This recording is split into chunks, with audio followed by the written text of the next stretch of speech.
É isso aí, Bruno. Rodada dupla aqui em Quito. Atlético nessa terça-feira, depois quinta-feira tem Palmeiras e LDU, a equipe de Quito tentando aí chegar à sua final de Libertadores também. Palmeiras usou uma estratégia totalmente diferente do Atlético. O Atlético, repetindo, chega hoje, véspera do jogo nessa terça-feira aqui em Quito. O Palmeiras também chega nessa terça-feira. Vai fazer, aliás, nesse momento está fazendo treinamento na academia de futebol e chega aqui em Quito por volta de 8 horas da noite, horário local, 6h30 da tarde, mais ou menos, o Palmeiras estará por aqui. Vai fazer ainda o último treinamento em Quito. O Palmeiras usou essa estratégia de uma adaptação, um treinamento aqui em Quito, vai treinar no CT da seleção equatoriana e depois o jogo na quinta-feira. O time vem sem novas baixas, ainda tem o desfalque do Everton, que ainda não voltou a treinar, e os dois jogadores que estão se recuperando de cirurgia, o Paulinho e o Lucas Evangelista. Vai levar algumas dúvidas na equipe para esse jogo contra a LDU. O Bruno Fux ou o Murilo na zaga, no meio campo pode entrar o Emiliano Martinez no lugar do Aníbal Moreno e o Maurício disputando a posição com o Alan no meio campo ataque do Palmeiras. Acredito que essas 3 dúvidas que o Palmeiras vai levar para o jogo aqui contra a LDU. O Palmeiras defende uma invencibilidade, 25 jogos sem perder para equipes estrangeiras. A última derrota foi em abril de 2023 para o Bolívar, num jogo na altitude, mas era um time reserva. E a gente vê por aqui, Bruno, muitos torcedores da LDU passando, como esse torcedor aqui, que passou muito empolgado e confiante. Mas eu queria saber o que você pensa do time do Palmeiras. Palmeiras es un equipo grande, un grande de Brasil, está entre los más grandes de Brasil. Wow, es un tremendo equipo. E forte? Forte? Equipe forte? Fuerte, sí, fuerte. Entre los grandes de Brasil. ¿Es posible el LDU avanzar para final? Sí, muy posible. Liga. ¿Por qué? Porque es el campeón, el rey de copas, Liga de Quito. Y tiene altitude. Y Dios, siempre con Dios en el corazón, y Liga de Quito. Amém. Obrigado, amigo. Então esse é um pouquinho da confiança dos torcedores da LDU aqui, que tenta chegar à sua final de Libertadores pela segunda vez na história. Foi campeão em 2008 contra o Fluminense. Aí vale agora apelar para altitude, para Deus, para todo mundo. Todo mundo. Não é, Jailson? Claro que vale. Final de Libertadores no jogo. Já passou pelo São Paulo também, que é um dos grandes vencedores do futebol sul-americano, e agora tem essa confiança para enfrentar o Palmeiras, Jailson. Não, é final de Libertadores mesmo. A LDU vem num momento muito bom com o Thiago Nunes, né? São 5 jogos aí sem perder. Tá na segunda colocação, né? Do Hexagonal final, que o Dom que estava destacando ali no campeonato, atrás do Del Valle, inclusive, né? Del Valle é o líder. Né? Del Valle é o líder, a LDU na segunda colocação.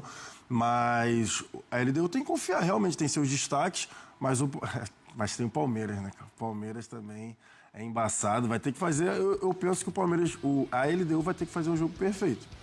Tem que fazer um baita de um jogo, por exemplo, não pode dar os moles que deu contra o São Paulo lá no segundo tempo. Sim. Nos moles ali, o Palmeiras mata o jogo. Até quando a partida estava 1-0 para a LDU 1 a 0 e o São Paulo perdeu alguns gols, São Paulo perdeu 3 gols, pelo menos ali, oportunidade que tinha o São Paulo de empatar e virar o jogo. Então, contra o Palmeiras não pode cometer esses erros, que aí Flaco Lopes e Vitor Roque, esquece, é pimba. O Vinícius falou de talvez 3 dúvidas: Fux, Aníbal e Maurício. O que é que você pensa, Donk? Eu acho que são questionamentos dos 2 primeiros muito pautados pelo final de semana, né? Do Fux e do Aníbal, que vinha num grande momento, convocação, mas recentemente teve essa atuação infeliz, né? Contra o Flamengo. Eu, ainda assim, acho que o Aníbal poderia ser interessante. Acho que o Murilo, pelo histórico, também iria com ele. A dúvida entre Maurício e o Alan, acho que pensando no que a LDU possa se expor, vir para cima, acho que você ter o Alan pelo corredor pode ser um caminho interessante para você explorar, para ter mais velocidade, explorar o espaço, tendo a característica do que pode ser o jogo, né? E só para ressaltar, é bizarro, né, o número que o Vinícius traz, né? De 23 jogos internacionais, o último que você perdeu ainda foi com reserva. Mostra a força do Palmeiras. Eu entendo a confiança do torcedor da LDU, que tira Botafogo, que tira São Paulo, mas o Palmeiras está num nível acima. E apesar das dúvidas pautadas pelo fim de semana, pensando no nível da atuação, eu não acho que é um Palmeiras que chega pressionado ou com desconfiança por conta da derrota no confronto direto. Porque acho que teve uma grande atuação e acho que isso acaba não influenciando. Mas respondendo a pergunta, eu iria com o Murilo, com o Aníbal e com o Alan. Você faria as 3 mudanças? Não, você manteria o Aníbal. E colocaria então o Murilo, voltaria o Murilo e o Alan. Bom, Tudo. Olha, dentro daquilo que a gente brinca aí no programa, brinca falando sério, ontem foi a vitória do incomparável contra o confiável e ficou muito provado isso no jogo. Daquilo que a gente fala, o Pascoal fala que o Flamengo é incomparável e eu falo que o Palmeiras é confiável, né? Então, assim, me mostrou o jogo que o melhor time, que tem peças que individualmente resolvem o jogo, vamos tirar a polêmica da arbitragem. Isso a gente vai conversar aqui no programa. Vamos dar a nossa opinião, né, Zé Elias? Né, Pascoal? Lihal? A gente vai falar sobre isso.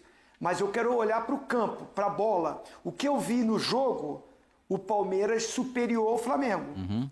O Palmeiras conseguiu, principalmente no primeiro tempo, anular a qualidade individual em alguns momentos. Mas quando o Pedro e a Arrascaeta, que são diferentes, o Flamengo tem esses jogadores diferentes, consegue se livrar ou consegue, numa jogada, um achar o outro, aí esse talento, esse individual aparece e fez o Flamengo sair com a vantagem, ganhar o jogo. Mas eu vi um Palmeiras mais organizado, um Palmeiras que se impôs dentro do Maracanã. A estatística, os números mostram isso. Finalização, posse de bola, ações na área do rival, enfim. A estatística está aí para mostrar isso. Mas, tirando a estatística, olhando o jogo, achei no primeiro tempo o Palmeiras conseguindo, na saída de bola do Flamengo, impedir o Flamengo de criar. Teve dificuldades. E aí veio polêmicas no jogo que influenciaram, mas o jogador que não pode ficar no banco, o Pedro não pode ficar no banco. Muito obrigado. O Pedro decide. Muito obrigado. O Pedro decide. E tem o Arrascaeta, que é o melhor jogador do campeonato. Longe. E artilheiro do campeonato. Então esses caras definiram o jogo. Zé Elias, bom esse time do Palmeiras, hein? Mesmo perdendo o jogo, o time bom, o osso duro de roer. Mas ontem falhou muito mais do que de costume. Nos 3 gols, é claro que o jogo de futebol é feito de erros, mas o Palmeiras deu uma exagerada nos erros e, diante de um time que tem Arrascaeta e Pedro, isso é absolutamente mortal. Zé, boa noite. Boa noite, Plirra, boa noite, Pascoal, boa noite, vovozinho, boa noite a todos que estão nos assistindo. Ontem eu acho que foi uma final de campeonato, vamos dizer assim, né? Uma prévia da final que, no meu entendimento, será na Libertadores. Só com um jogo apenas, então você tem um outro regulamento, uma outra forma de ser, aí você já leva esse jogo para lá. Não, vai ser sensacional. Eu acredito que vai dar Palmeiras e Flamengo na final da Libertadores. Eu acho que ontem é um jogo muito equilibrado, você não pode errar, tanto de um lado como para o outro. Se o Flamengo errasse, assim, eu concordo com o Zinho, né? O Palmeiras pressionou, não deixou sair jogando, mas o Flamengo soube se defender. O Flamengo soube se organizar defensivamente. Aí entra o trabalho do Jorginho, principalmente. Do Jorginho. Jorginho é impressionante como ele consegue arrumar esse sistema tático do Flamengo em termos de posicionamento. Eu acho que o Flamengo sentiu muito a questão da saída de bola, porque o Palmeiras sufocou ali. E eu acho que 2 jogadores não entraram no jogo no primeiro tempo. Samuel Lino e Luiz Araújo. Eles ficaram de fora, eles não entraram no jogo. Os 2 que seriam a via de escape, né? Aí nós estamos vendo o pênalti, para mim foi pênalti, mas depois nós vamos discutir isso. A via de escape, e aí a genialidade, o Rossi, a ingenuidade do Fux, e aí é mortal. Errar contra o Flamengo é mortal, especialmente quando você tem esses 2 jogadores aí que são geniais, né? Então, voltando à análise do jogo, né? Eu acho que quando o Samuel Lino e o Luiz Araújo participavam, ou participam mais do jogo, né, vamos dizer assim, eu acho que o Flamengo joga mais. E aí o Palmeiras teve o seu mérito. No primeiro tempo, realmente, eu acho que o Palmeiras foi bem superior ao Flamengo no quesito de controle do jogo. Aí tem a questão do troca zagueiro, não troca zagueiro, o médico não deu o sinal, aquela indecisão toda ali que gerou ali, mas mesmo assim o Flamengo poderia ter se organizado um pouquinho melhor. Aí outra outra questão da arbitragem que nós vamos discutir daqui a pouco, né? Mas você não pode errar de um lado para o outro. O Palmeiras, para mim, é um time mais chato de se jogar, no bom sentido. É um time que vai te dificultar 90 minutos. 90 minutos eles vão correr, vão tentar, vão lutar. E o Flamengo é isso. O Flamengo, quando não está bem taticamente ou tem dificuldade, você tem a genialidade e a qualidade desses jogadores, né? E aí mostra o que o Pedro entendeu, o recado que foi dado a ele algum tempo atrás pelo Felipe. Marcando, roubou essa bola, saiu para receber a jogada, foi lá, finalizou e foi comemorar. Eu acho que era isso que todos nós estávamos esperando um pouco do Pedro, porque nós nunca criticamos a condição técnica do Pedro. Nós sempre falávamos que o Pedro é o melhor jogador, ou o melhor centroavante do Brasil no Brasil. Mas faltava algo a mais para se encaixar dentro do jogo que o Felipe Luiz enxerga. E foi o que nós vimos ontem. Oswaldo Pascoal, muito boa noite. A minha primeira pergunta para você, na verdade, é um presente para Oswaldo Pascoal. Obrigado, eu agradeço. Bem embrulhadinho com o nome de Pedro. Foi do Pedro ontem a melhor atuação individual deste campeonato brasileiro? Do Pedro, sim. Boa noite, Plihal. Geral, não só do Pedro. Não, do Pedro foi a melhor atuação dele do campeonato, não tenho dúvida disso, né? Mas pra mim, você sabe que olha a minha cara de surpresa, que o Pedro jogou bem, o Pedro fez gol, o Pedro arrebentou com o jogo, o Pedro... Olha a minha cara de surpresa. Nenhuma surpresa. Todo dia eu falo aqui que o Pedro é o melhor centroavante do Brasil, não tem igual o Pedro. Mas não é todo dia que ele joga isso, não. Mas é todo dia, se você der chance pra ele jogar todo dia, ele vai jogar todo dia. Não é toda vez que ele corre, que correu ontem, não. Mas... Vamos ser corretos e justos. Ontem ele fez isso. Ontem ele foi... Quando o jogo pedir, ele vai fazer, Não, Pascoal, Zé. em outros jogos que o jogo pediu... Não, em outros jogos que o jogo pediu, ele não conseguiu fazer. Ontem é uma questão assim... Ontem chama-se Palmeiras. Eu concordo... E final de jogo. Eu concordo final de com campeonato. vocês na análise do jogo. Para mim, o Palmeiras jogou mais que o Flamengo. Não foi... No cômputo geral, o Palmeiras foi melhor do que o Flamengo. Ponto. Quando os dois times, taticamente, são muito bem preparados, são muito bem distribuídos, o que é que vai definir o jogo? O individual. O individual, na marcação, o Palmeiras teve os sérios problemas. Seríssimos problemas. Bruno Fux não entregou o que o treinador esperava dele. O que o treinador esperava dele? A bola longa, a saída em velocidade, que ele tem bom passe de bola longa. Mas ele tem muita dificuldade na velocidade, ele tem muita dificuldade na recomposição, e ficou muito claro ontem. O Aníbal, é o seguinte... Era jogo pro Murilo, Pascoal? O Murilo disse que... O Abel disse que ele estava cansado, que ele jogou 7 partidas seguidas. O Aníbal Moreno vai sair uma saída de bola, tem 2 caras perto dele, dá uma raquetada, tira a bola, e foi embaçar o jogo...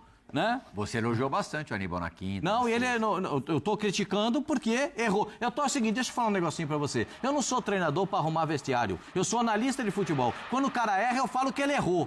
Quem tem que arrumar vestiário é o treinador. Eu não fico aqui passando pano pra jogador, pra dizer que o cara não jogou, que é um coitado, ele é um escambau de Madureira. Não tem comigo isso. Errou, falhou, não jogou bem, ponto. Quando joga bem, eu falo que jogou bem. Aí é outro problema. Esse é o aspecto do individual que interfere no coletivo. O individual, as falhas individuais interferiram no coletivo do Palmeiras. E não venham me dizer, ai, que saudade do Everton. O Everton jogando ou não fez nenhuma diferença. Porque já tem gente lá no Palmeiras dizendo que o Everton fez. O Everton fez. Puxa vida, o que vai fazer? O Everton, o Carlos Miguel não teve culpa nenhuma dos gols que sofreu. Perfeito? Agora, não, eu entendo o que o Abel quis fazer, não tenho críticas ao Abel, muito pelo contrário, acho que a análise dele do jogo foi uma análise depois bem sucedida, porque ele imaginou o Bruno Fux fazendo a saída de bola. E o Bruno Fux não entregou o que ele esperava. É só isso. Um dia ele não estava bem, não jogou bem. Assim como o Lino não jogou bem. Não é que ele não jogou bem o primeiro tempo, ele não jogou bem. Nada bem. Não jogou bem. Agora, existem algumas coisas da arbitragem que precisam ser introduzidas. Daqui a pouquinho a gente fala. Porque a arbitragem interferiu diretamente no jogo e no placar do jogo. Mas por enquanto vamos ficar na bola. Né? Na bola eu acho que o Felipe Luiz fez uma boa análise do jogo ontem. Eu tive a oportunidade de acompanhar, né, tudo que aconteceu.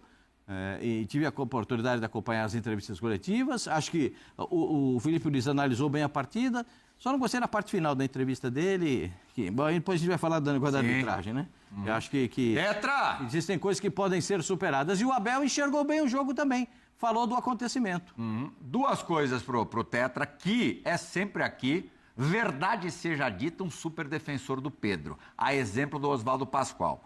O Pedro corre sempre desse jeito, Zinho. Segunda pergunta. O Palmeiras não jogou muito, apesar de ter jogado bem, não foi muito faceirinho para enfrentar um time como o do Flamengo no Maracanã com mais de 70 mil pessoas? Então, eu acho que assim, nos últimos confrontos de Palmeiras e Flamengo, foi o jogo que eu vi o Palmeiras ser o protagonista do jogo, porque geralmente, na maioria dos confrontos, o Flamengo propõe o jogo. Até porque, tecnicamente, tem mais jogadores decisivos, geralmente o Flamengo fica mais com a bola, geralmente o Flamengo joga mais no campo do Palmeiras, né? Palmeiras mais recuando, baixando as linhas, compactando, e o Palmeiras saindo para uma transição ofensiva, para um contra-ataque. E eu posso estar equivocado, mas dos últimos confrontos, acho que esse foi o que eu posso falar, que o Palmeiras ele tomou mais conta do jogo mesmo no Maracanã, e me surpreendeu.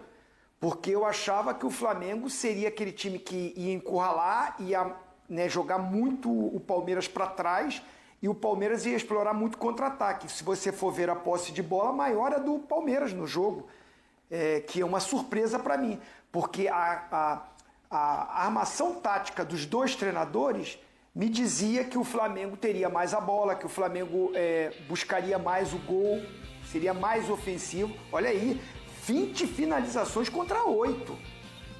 Eu acho que é uma diferença enorme para esse duelo que é tão parelho para mim. É muito equilibrado.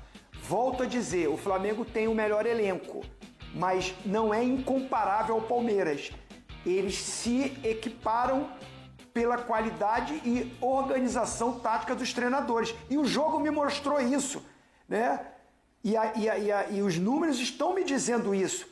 Esses times estão muito parelho. É difícil você dizer quem é o grande favorito. Vai depender da situação do jogo. O Flamengo, volto a dizer, o Pedro, ele não é velocista. O Pedro, ele não é o jogador de ficar voltando para marcar lá ali na linha do meio campo, volante. Não é a característica dele. Mas ele é o jogador que, intermediária ofensiva, vai tentar dar um bote, vai fazer uma sombra, porque a característica dele é a parte técnica, muito refinada. O Pedro não é centroavante brucutu que fica lá na frente parado esperando para fazer pivô. Não é. E eu nem acho ele, o fundamento principal dele seja